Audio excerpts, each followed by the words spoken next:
And here, with more details, is the relevant Government Secretary of State for Business and Trade, Minister for Women and Equalities, Kemi Badenoch, who joins me now. Good to have you on, Secretary of State. What will we be hearing from later today? Good morning to you.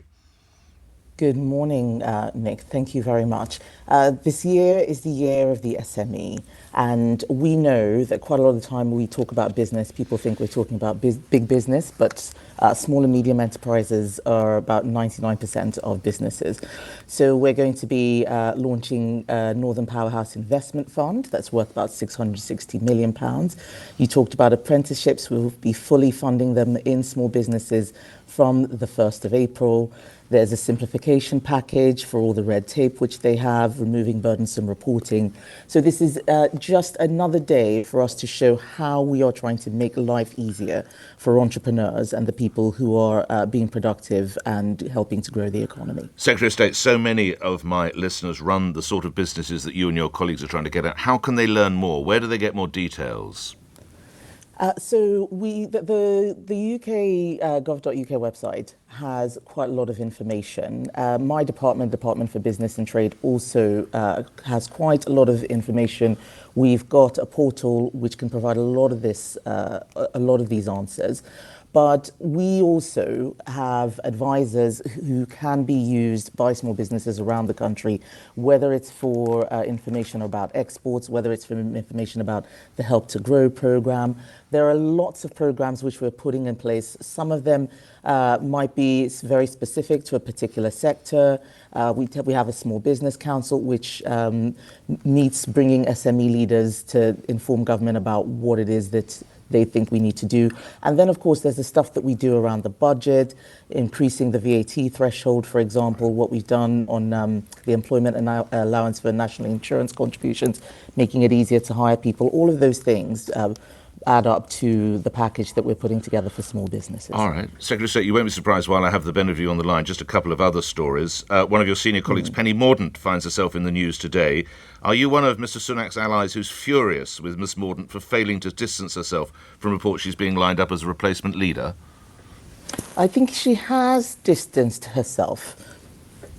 Why does the party continue to involve itself in these, if I may say it, psychodramas?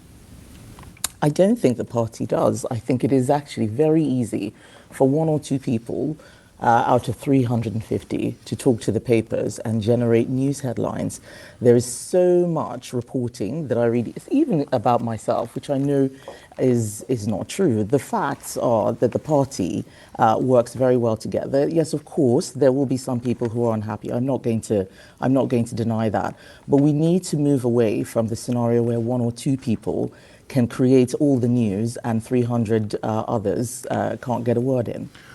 What proof can you show to my listeners that the party works well together, to use your words, Secretary of State? Well, you look at many of the things that we're doing across departments. You look at, for example, on Friday, we had Liz Truss have a private member's bill around making biological sex clearer in the Equality Act, banning the use of puberty blockers. This is something that the party is fairly united on, and she didn't even get a chance to speak properly because the bill was filibustered. You look at many of the comments that people have been making across the party, you'll see that we're working together to try and resolve this issue. That's just one example. But most of the things that your listeners see and read, I would really want them to know that these are minority affairs. They're not what's happening in the vast majority of the parliamentary party. So another of your colleagues, Esther McVeigh, is wrong when she refers to all this as self-indulgence, this plotting as self-indulgence. Well, those people who are going around putting these things about are being self-indulgent. But this happens under every leader. It is just part and parcel of politics. We all know, even within our families, we don't agree on things. Of course, if you have over 350 people, there are going to be disagreements.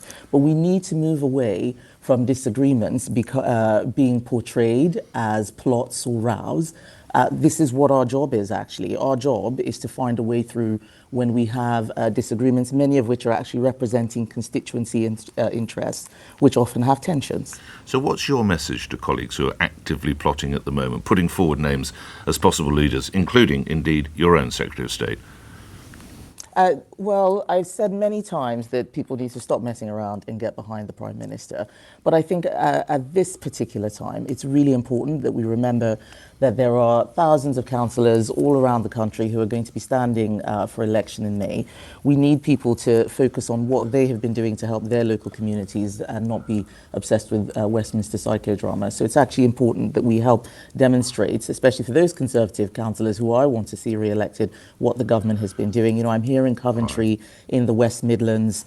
Look at what's happening with auto. They've had so much investment under Andy Street. Indeed. That's what I want people to know about, rather than who said what in the tea room in Parliament. It's just Westminster bubble gossip. It is not important. And the final question. Last week you were the first minister to label Frank Hester's alleged comments as racist. I won't repeat those comments. Should the Conservatives give back the many millions that he's donated? No, I don't think so at all. I'm actually quite surprised that people suggest this. This was something that happened 5 years ago. He wasn't talking to Diane Abbott. It wasn't even really about Diane Abbott. He used her in a reference that was completely unacceptable. He's apologised for it. I think that it is far more important that we accept the apology and not move on. It's taking too much attention, I think, away from what is actually meaningful to the people around the country. So it's okay to take millions of pounds from people who make racist comments? That's not what I said. He did not make those comments yesterday. He made those comments in 2019. No, he did make racist comments. I'm very aware of what he said, Nick. I don't need you to tell me what is and what isn't I wouldn't racist. seek to do that. The point I'm making. Yes, I just want to make clear that you can make racist comments and the Conservatives will still take your money. The point I'm making is that when people apologise, they should be forgiven. And these comments were in no way reflective of the work that he has been doing, why we have taken his money.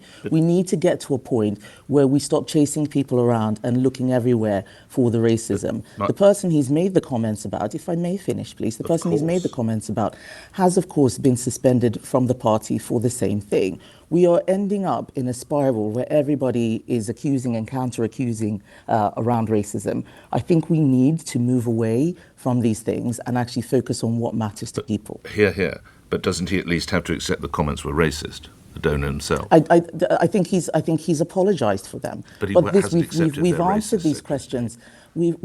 I haven't spoken to him, but we've been talking about this for well over a week now. This is trivia, Nick. I'm sorry, but I really do believe it is. If you look at the work that this government has been doing to tackle racism, you look at the really serious issues that people have around violence, around life chances, what this man may or may not have said 5 years ago in private, in a casual reference, racist though the comments as reported were, I'm afraid is not really in the high priorities of how we deal with racism in this country. Let's remind everybody, all my small business owners and entrepreneurs, this new package that you've announced. Thank you for your time. Secretary of State for Business and Trade, Minister for Women and Equalities, Kemi Badenoch, appearing here on LBC 7:31 Headlines.